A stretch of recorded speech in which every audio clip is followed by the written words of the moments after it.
It's probably what I hear the most is the idea and the concern that doing yoga at home just doesn't really work, or we don't think it works as well, or we think we struggle with that.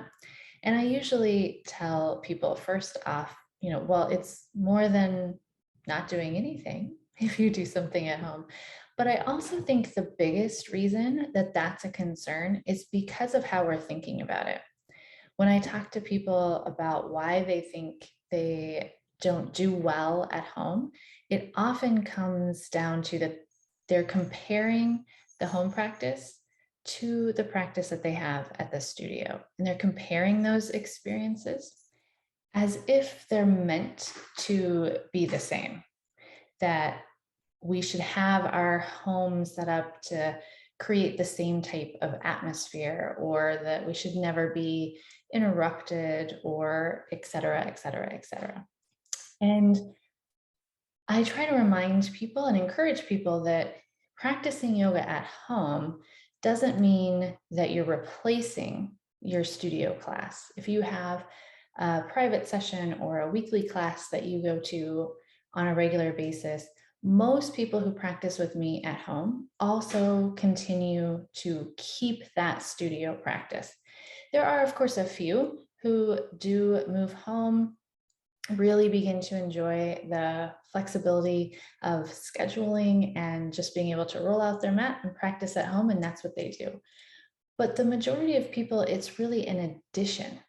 And so you get to experience and enjoy and get the benefits of both the studio practice and that home practice, that they're really meant to complement one another, and that adding a home practice allows you to continue to grow and deepen in your practice. As you start to think about that and you start trying to practice at home, I really would have you focus on what is different. What is different about practicing at home?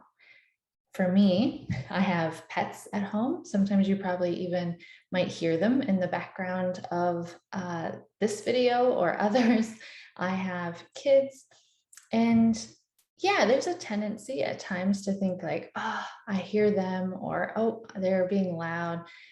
But I also have come to think, there are times when I'll open the door after I practice and let my dogs come in and be on the mat, and their energy and their joy. I have students who send me pictures or show me in virtual classes their dogs asleep on their mat. And I love that, right? You don't get to have that in the studio. Is it different? Yeah. Do they sometimes get in the way? Yeah. But does it add something different too? Yeah. And that's okay, right? Occasionally, my son especially might come in if he sees me practicing yoga to Shavasana with me. That's wonderful, right? It's different. It's a little bit distracting, but it's also nice. I also can set up my home practice wherever I want to, maybe by a window, or I can use incense that a lot of studios don't use because some people can't manage that in their practice.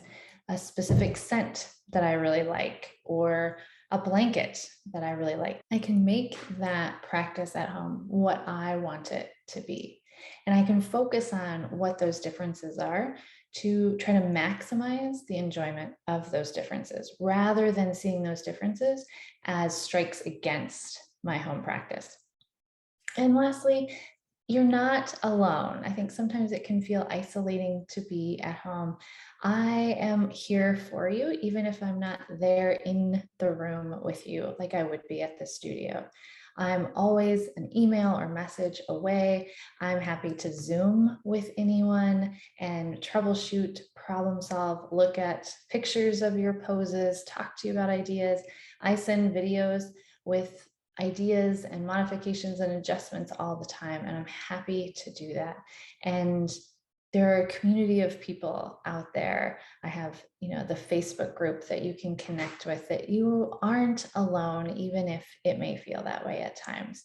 So hopefully that maybe answers a few questions about how one might start to practice at home. And I hope that I see you soon on your mat.